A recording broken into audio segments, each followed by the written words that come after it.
کئی دنوں کے فاقے ہیں، تو کئی دنوں کی غربت ہے، یہاں تو اس گھر میں تو فقیری ہے۔ فرماتے ہیں کہ وہ روٹی لے کے آئی اور اس وقت کی جو موجودہ نعمتیں تھیں، سمجھ لیں سلاد، اچار، ہر چیز ساتھ لائی۔ میں نے کہا کہ بچے کہاں گئے؟ کہنے لگی وہ کھانا کھا کے کھیلنے گئے، آپ کھانا کھا لیں آ جاتے۔ کھانا اس نے چن دیا۔ میں نے حیرت انگیز لہجے میں ساری نعمتیں اپنے دسترخوان پہ دیکھ کر کے بیوی سے پوچھا یہ کہاں سے آیا کھانا؟ بچوں کو تو نے کہاں سے کھانا کھلایا؟ یہ سارا کچھ کیسا ہے؟ کہنے لگی پتہ نہیں آج آپ کس کریم کی مزدوری کرنے چلے گئے تھے، پتہ نہیں کس کریم کی، میرے گھر میں تو اتنی نعمتیں آئی ہیں کہ مجھ سے سنبھالی نہیں جا رہی، اتنا اناج ہے، اتنا گندم ہے، کس کریم کے دروازے آج چلے گئے تھے؟ یہ کہتے کہتے وہ اٹھی اور اٹھ کر کے کہنے لگی پہلے بڑا کچھ آیا تھا، اب کیا لے آئے ہو؟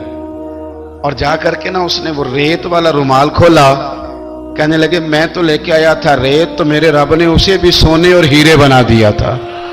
جب آپ کی توجہ اللہ کی جانب، میرے نبی پاک صلی اللہ تعالی علیہ وسلم نے فرمایا ہر چیز اپنے رب سے مانگ، ہر چیز مانگ، ہر چیز مانگ۔ یا رسول اللہ کیا کچھ؟ میرے ماں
پھر ختم ہو گئی دوستی۔ لوگوں کی تعلقات آپ کے ساتھ تب تک ہیں جب تک آپ ان سے کوئی ضرورت وابستہ نہیں کرتے۔ کریم ابو فرمانے لگے بندوں کے سامنے دکھ نہ بیان کرنا، اللہ تجھے کبھی غنی نہیں کرے گا، تو اپنے دکھ اپنے رب کو بتا، تو دعائیں مانگ، تو اس کی بارگاہ میں حاضر ہو، تو اس کے حضور عرض کر۔ فرمایا اپنے دکھ اپنے رب کو بتا، وہ جلدی کرے یا دیر سے کرے تجھے ساری دنیا سے بے نیاز کر دے گا، تجھے کسی کا محتاج نہیں رہنے دے گا۔ اپنے مسلح کو، اپنی دعاؤں، ایک بزرگ فرماتے ہیں میں نے دعا مانگنے کا طریقہ اپنی بیوی سے سیکھا، دعا مانگنے کا طریقہ اپنی، سیکھنے والے تو اپنے بچوں سے بھی سیکھ لیتے ہیں، سیکھنے والے تو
سوال کروں، میں کیوں کسی دنیا دار سے کہوں؟ میں تیرے بندوں کا، نیک بندوں کا وسیلہ لے کے، تیرے محبوب کی غلامی لے کے تیری بارگاہ میں آیا، تجھ سے نہ مانگوں تو کس سے مانگوں؟ سمجھ آ گئی ہے؟ جب میں اس رنگ میں مانگوں گا تو پھر رب میرے اوپر بڑا ہی فضل فرمائے گا۔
کیا تو یہ سمجھتا ہے کہ رب ہارون رشید کو تو دے گا اور بہلول دانا کو بھول جائے گا؟